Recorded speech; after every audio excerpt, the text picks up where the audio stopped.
ज़रा रुक कर एक सवाल का जवाब दीजिए। क्या आपको सुबह उठते ही टांगों में अजीब सा भारीपन महसूस होता है? क्या सीढ़ियाँ चढ़ते वक्त घुटने पहले जैसे साथ नहीं देते? या थोड़ा सा चलने पर पिंडलियों में खिंचाव आता है जो बैठते ही ठीक हो जाता है? अगर ऐसा है तो सबसे पहले ये जान लीजिए, ये सिर्फ उम्र का तकाज़ा नहीं। और आज की वीडियो में मैं आपको डराने नहीं वाला, मैं आपको क्लैरिटी देने वाला हूँ, क्योंकि टांगों की कमज़ोरी अक्सर 3 बुनियादी चीज़ों से जुड़ी होती है। नंबर 1, खून का सही बहाव। नंबर 2, मसल मास की हिफाजत। नंबर 3, नसों की सेहत। और हैरानी की बात यह है कि इन तीनों पर आपका खाना सीधा असर करता है। लेकिन रुक जाइए, इस वीडियो में मैं आपको ये नहीं कहने वाला कि फ़लाँ सब्ज़ी जहर है या फ़लाँ चीज़ तुरंत बंद कर दें। हम बैलेंस बात करेंगे, एविडेंस के साथ और प्रैक्टिकल तरीके से। चलिए शुरू करते हैं। 60 के बाद टांगें कमज़ोर क्यों होती हैं? साइंस बताती है कि 40 के बाद हर 10 साल में मसल मास नेचुरली 3 से 8% तक कम होता है। इसे सार्कोपीनिया कहते हैं। साथ ही ब्लड वेसल्स की इलास्टिसिटी धीरे धीरे कम होती है, और अगर ब्लड शुगर या ब्लड प्रेशर कंट्रोल में ना हो तो ये प्रोसेस तेज़ हो सकता है।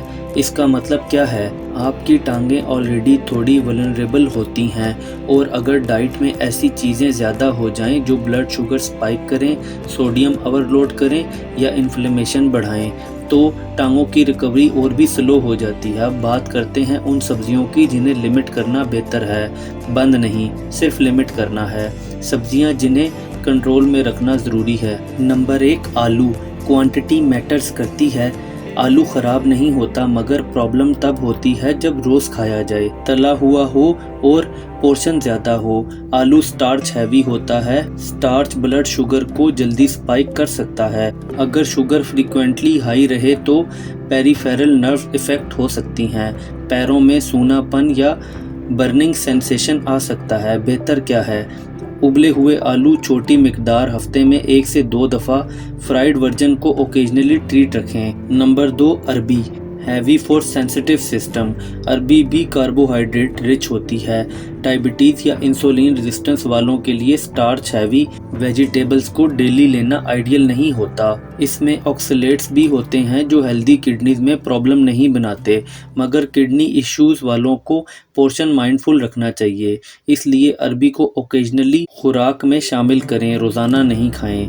नंबर 3, अचार और प्रोसेस सब्जियां। रियल इशू सोडियम है।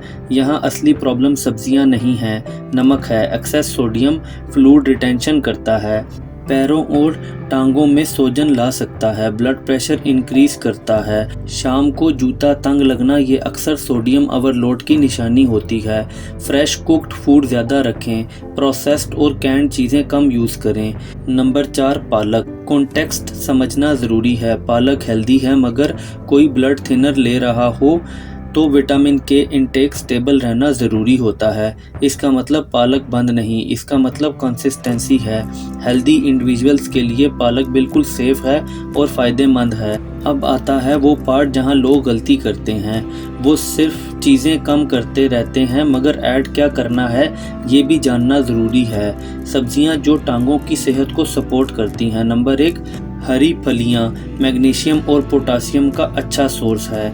मैग्नीशियम मसल रिलैक्सेशन में मदद करता है, नाइट क्रैम्प्स कम करता है। अगर रात को पिंडलियों में क्रैम्प्स आते हैं तो मैग्नीशियम इंटेक को लाजमी चेक करें। हफ्ते में 3 से 4 दफ़ा खुराक में लाजमी शामिल करें। नंबर 2, करेला। करेला ब्लड शुगर में सपोर्टिव होता है और शुगर कंट्रोल, नर्व प्रोटेक्शन के लिए क्रिटिकल है। जिन लोगों का HbA1c बॉर्डर लाइन या हाई हो, उनके लिए करेला यूज़फुल एडिशन हो सकता है। हफ्ते में 2 से 3 दफ़ा काफ़ी है। नंबर 3, चुकंदर। ये इंटरेस्टिंग है। चुकंदर में नाइट्रेट्स होते हैं। बॉडी इन्हें निट्रिक ऑक्साइड में कन्वर्ट करती है, जो ब्लड वेसल रिलैक्सेशन में रोल प्ले करता है। Better vessel relaxation is equals to better blood flow, लेकिन मॉडरेशन ज़रूरी है। 2 से 3 दफ़ा हफ्ते में इनफ है। प्याज में क्यूरिसिन होता है जो एंटीऑक्सीडेंट कंपाउंड है। ये वस्कुलर इन्फ्लेमेशन कम करने में सपोर्टिव हो सकता है। रोज़ थोड़ा सा रॉ या लाइटली कुक्ड प्याज ऐड करना सिंपल और इफ़ेक्टिव स्टेप है, लेकिन अगर आप सिर्फ सब्जियों पर फोकस कर रहे हैं तो पिक्चर इनकम्प्लीट है। मैं आपको 3 ऐसे चीज़ें बताने वाला हूँ जो किसी भी सब्ज़ी से ज़्यादा पावरफुल हैं। 3 आदतें जो सब्जियों से ज़्यादा फ़र्क डालती हैं। Number 1, resistance movement. सिर्फ चलना नहीं, मसल लॉस रोकने के लिए रेजिस्टेंस चाहिए। चेयर से 10 दफ़ा उठना बैठना, वॉल पुश, लाइट डंबल्स ये सिग्नल भेजते हैं कि मसल्स को रहना है। नंबर 2, हर घंटे मूवमेंट ब्रेक। 1 घंटा कंटिन्यूसली बैठना ब्लड फ्लो स्लो करता है। हर घंटे 3 से 5 मिनट चलना सर्कुलेशन को एक्टिव करता है। Number 3, protein intake.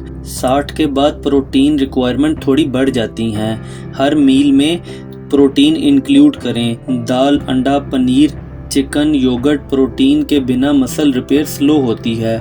और एक और बात जो मैं इग्नोर नहीं करूँगा, अगर आपको चलने पर स्वेयर काफ पेन होती है, पैर का रंग ड्रामेटिकली चेंज हो रहा है, जख्म हील नहीं हो रहे, तो ये पेरिफेरल आर्टरी डिजीज़ का सिग्नल हो सकता है।